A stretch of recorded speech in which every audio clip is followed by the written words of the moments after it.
Hello,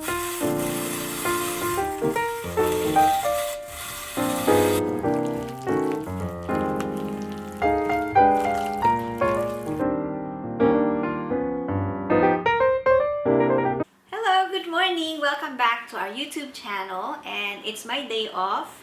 Kayla's in school, so we cannot go libot or travel. So today we're gonna cook again. We're gonna be in the kitchen. We always share recipes that we have tried and tested, and those recipes that we are favorite here at home. So today we're gonna cook.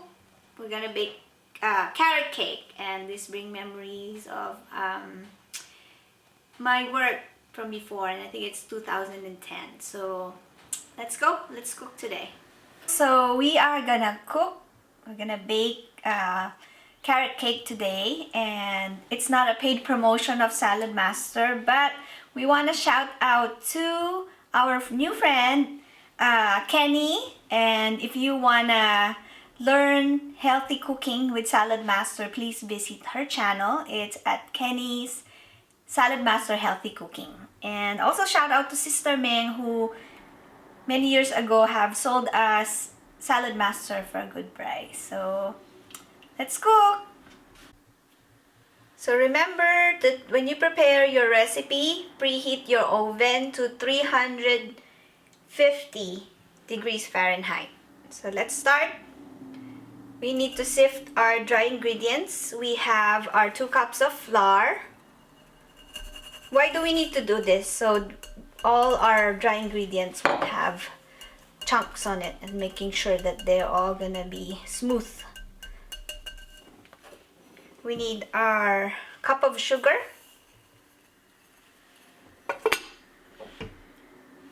I have 1 teaspoon of baking soda.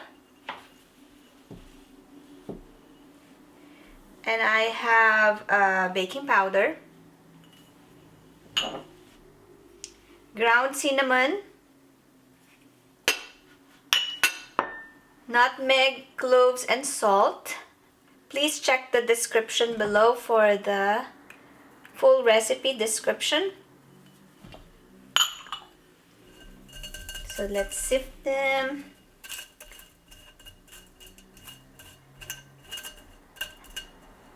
So those are our dry ingredients.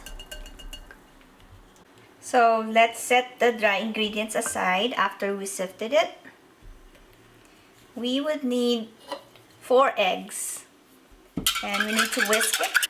We are gonna add our oil. This is a cup of oil, and you may use butter or any other cooking oil you have.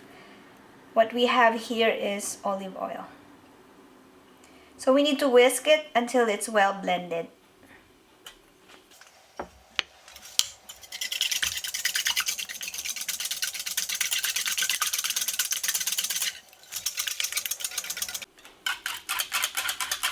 So it's whisked and well blended. We'll set this aside. Let me just show you that we would need grated carrots,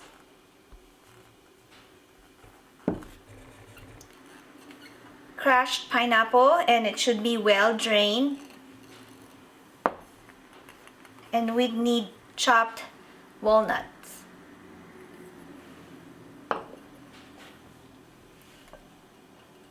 So we have our dry ingredients here, and it's time to mix them all together.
oven is ready. Let's bake this at 350 for 50 minutes or to an hour, or when a toothpick comes out clean.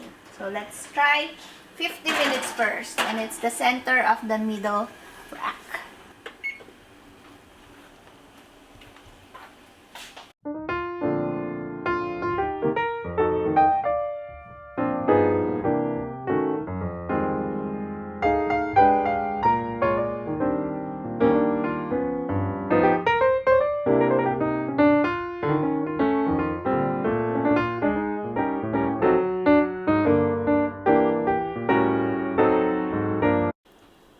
Okay, so since I don't have a toothpick, I tried the chopstick and it came out clean. So instead of 50 minutes, this only took me 45 minutes. And so our carrot cake is done, and there it is.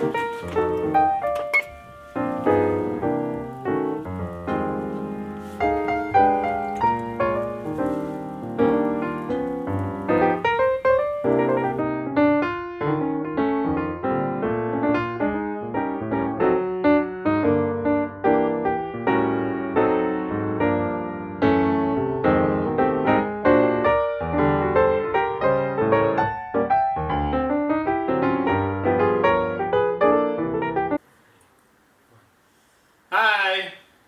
We have finally baked the carrot cake. So, let's try it. Pick your pick. So as I was telling you guys earlier when we were preparing, Kuya Sibil will come to the unit with this carrot cake, and he also comes to visit Ate Rose, and they eat together. Visit her at work and they eat together. So that's a good thing. Sarap. But talaga pag when it's homemade, talagang masarap. Walang katumbas. Walang sinabi talaga yung kung ano man. Yeah. Store-bought. Store-bought. So talagang homemade is the best. We doubled the carrots. The recipe only said 2 cups, so we put 4 cups instead. And then it's moist and chewy. Not very sweet. It's very good.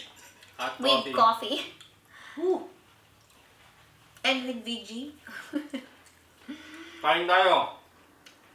Could taste the pineapple, Yes. the crushed pineapple. It's masarap talaga. Pineapple, carrots, nalaglag pa sa kamay ko. Walnut, the nuts. The cinnamon is not strong. It's not like the cinnamon roll that you could really taste the cinnamon. It's just a hint.